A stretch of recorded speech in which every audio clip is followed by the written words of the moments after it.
সুপ্রিয় শিক্ষার্থীরা, এ to Z academy চ্যানেলের পক্ষ থেকে তোমাদেরকে স্বাগতম। আজকের এই পর্বে পঞ্চম শ্রেণী বিজ্ঞান বিষয়ের অধ্যায় 2 নিয়ে আলোচনা করব।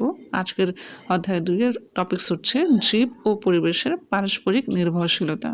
আমরা আগেই জেনেছি পরিবেশের উপাদানগুলো দুই ভাগে ভাগ করা যায়, একটা হচ্ছে জীব আর একটি হচ্ছে জড়। মানুষ, পশু পাখি, গাছপালা এদেরকে বলা হয় জীব। মাটি, পানি, বায়ু, সূর্য, গাড়ি, চেয়ার, টেবিল, খেলনা এদেরকে বলা হয় জড় পদার্থ। এদের মধ্যে মাটি, পানি, বায়ু ও সূর্য হলো পরিবেশের মৌলিক জড় উপাদান। জীব ও জড় উপাদান সমূহ পরস্পর সম্পর্কযুক্ত। জড়বস্তুর উপর কিভাবে জীবের নির্ভরশীলতা থাকে সেটা আমরা জানব। জড়বস্তু ও জীব নিয়ে আমাদের পরিবেশ তৈরি হয়। পরিবেশের জড়বস্তু বলতে আমরা মাটি, পানি, বায়ু এগুলোকে বুঝি। বেঁচে থাকার জন্য প্রতিটি জীব কোনো না কোনোভাবে এইসব জড়বস্তুর উপর নির্ভরশীল হয়। এখন প্রশ্ন হচ্ছে, জীব কিভাবে জড়বস্তুর উপর নির্ভরশীল? এর জন্য আমাদেরকে যা করতে হবে, আমরা বেঁচে থাকার জন্য পরিবেশের যে সকল জড়বস্তুর উপর নির্ভর করে থাকি তাদের নাম নিচের ছকে দেওয়া হয়েছে। এই জড়বস্তুগুলো কি কাজে ব্যবহার হয় তা খুঁজে বের করে নিচের ছক পূরণ করতে হবে। উদাহরণ হিসেবে একটা ব্যবহার দেওয়া হয়েছে, যেমন পানি পান করা, গোসল করা, চাষাবাদ করা ইত্যাদি কাজে লাগে। বায়ু শ্বাসকার্য চালানো, উদ্ভিদের খাদ্য তৈরি করতে লাগে। সূর্য আলো ও তাপের প্রধান উৎস, উদ্ভিদের খাদ্য তৈরি হিসেবেও সূর্যের প্রয়োজন হয়। এরপর হলো মাটি, ঘরবাড়ি তৈরি, ফসল ফলানোর কাজেও ব্যবহার করা হয়। তো ছকে আমরা যা লিখেছি তা নিয়ে সহপাঠীর সাথে আলোচনা।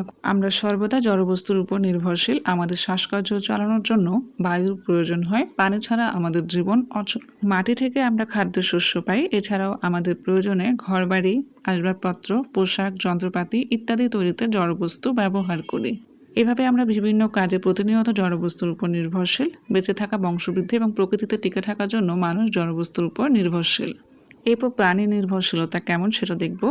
মানুষের মতো অন্যান্য সকল প্রাণী বেঁচে থাকার জন্য বায়ু, মাটি, পানি এই তিনটি জড়বস্তুর উপর নির্ভরশীল হয়ে থাকে। মাটি এবং পানি অনেক জীবের বাসস্থান। অনেক পোকামাকড়, কেঁচো, ইঁদুর ইত্যাদি প্রাণী মাটির নিচেই বাস করে। মাছ, কুমির, কাছিম এগুলো পানিতে বাস করে। বায়ুতে যে অক্সিজেন রয়েছে প্রাণীরা তা দিয়ে শ্বাসকার্য চালায়। এরপর হচ্ছে জড়বস্তুর উপর উদ্ভিদের নির্ভরশীলতা। প্রাণীদের মতো উদ্ভিদও জড়বস্তুর উপর নির্ভর করে বেঁচে থাকে। প্রাণীর মতো উদ্ভিদেরও শ্বাসকার্যের জন্য বায়ুর অক্সিজেন প্রয়োজন হয়। উদ্ভিদ সূর্যের আলোর উপস্থিতিতে বায়ুর কার্বন ডাইঅক্সাইড এবং পানি ব্যবহার করে নিজের খাদ্য তৈরি করে। অধিকাংশ সবুজ উদ্ভিদের দেহে 70 থেকে 90% পানি থাকে। মাটিতে উদ্ভিদের জন্য যে পুষ্টি উপাদানগুলো থাকে তা পানির মাধ্যমেই উদ্ভিদের বিভিন্ন অংশে পৌঁছায়। শাপলা, কচুরিপানা, টোপাপানা ইত্যাদি উদ্ভিদের আবাসস্থল হচ্ছে পানি। এই ছিল আজকের পর্ব। পরবর্তী ভিডিওগুলো পেতে আমার চ্যানেলটি সাবস্ক্রাইব করুন। ধন্যবাদ।